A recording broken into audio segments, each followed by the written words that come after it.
les esprits de la famille. Quand on parle d'esprits familiers, les gens pensent que c'est des esprits qui sont loin de nous. C'est les esprits qui sont en toi. Et pour avoir accès, pour que ces esprits maintenant puissent se manifester dans ta vie, il y a des portes que tu t'ouvres. Il y a des portes qui sont ouvertes. Je vais faire des séries d'enseignements pour te parler de ces portes. Des séries d'enseignements. Ils vont te montrer exactement par où ces esprits ont pris pour rentrer dans ta vie. Mais la chose que tu dois comprendre en matière des esprits familiers, c'est qu'il faut mieux comprendre maintenant l'intention de Dieu en créant l'homme sur la terre. Quelle est l'intention de Dieu lorsque Dieu créa l'homme? La Bible dit que Dieu créa l'homme à son image. Il dit créons l'homme à notre image.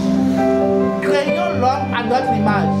Dieu a créé l'homme à son image, à l'image de la terre et à l'image de l'eau. D'accord? On dit que trois personnes, trois choses seront présentes quand Dieu créa l'homme. Il a appelé la terre, il a appelé l'eau et il a appelé aussi son esprit. C'est pourquoi vous allez voir, l'homme est composé de la poussière, de la terre. Et 70% de l'homme est composé de l'eau également. Et Dieu a mis son esprit dans l'homme. Donc l'homme est destiné à dominer la terre. Pourquoi l'homme doit dominer la terre et tout ce que Dieu a créé sur la terre?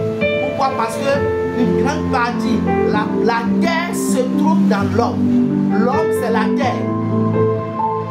L'eau se trouve en l'homme. L'homme c'est de l'eau. Maintenant Dieu a donné une puissance qui n'est pas dans la terre, qui n'est pas dans l'eau, mais qui se trouve hors de la terre, hors de l'eau. L'Esprit de Dieu. C'est ça qui vient donner maintenant de la puissance à l'homme. C'est ça que la terre n'avait pas. C'est ça que l'eau n'a pas. C'est ça qui donne l'autorité à l'homme sur la terre. Et lorsque Dieu a créé l'homme, Dieu a dit maintenant domine. Et Satan a vu que l'homme va dominer la terre. Et Satan a encore pas fait un travail. Satan dit jamais, je ne serai pas ici. Et l'homme va dominer la terre. C'est pourquoi vous allez voir dans le livre de Genèse 2, ça veut dire Dieu prend de la poussière du sol et il forme un être humain, puis il souffle dans son nez le souffle de vie. Donc par le nez, l'homme est né. Donc le nez c'est une porte. C'est une porte d'entrée. Je voudrais te montrer des portes d'entrée, beaucoup d'autres portes d'entrée. Je vais t'expliquer un peu ce qui se passe. Dieu a envoyé son esprit par le nez. Et la vie est rentrée dans l'homme. Et l'homme a maintenant l'autorité maintenant sur la terre et sur tout ce que Dieu a créé qui se trouve sur cette terre. C'est là que Satan a vu le plan de Dieu. Satan était obligé maintenant de venir corrompre maintenant l'homme. Et pour corrompre l'homme, il faut que Satan devienne ami à l'homme. Satan est devenu maintenant ami à l'homme, le serpent. Et après ça, il a mis des pensées négatives dans l'idée de la femme, Ève. Il a demandé, est-ce que Dieu t'a refusé de manger l'arbre et tout? Et l'homme était obligé de pécher.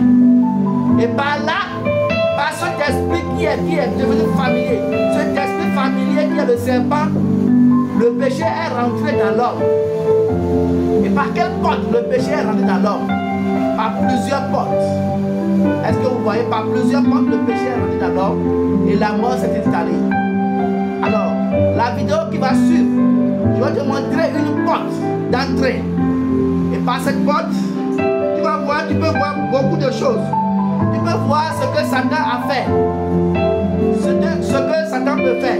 Et on va beaucoup prier, on va briser les liens. On va briser les liens à cette porte. Je voudrais que tu me suis.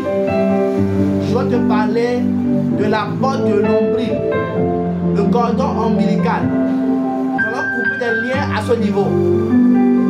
Shalom chez toi.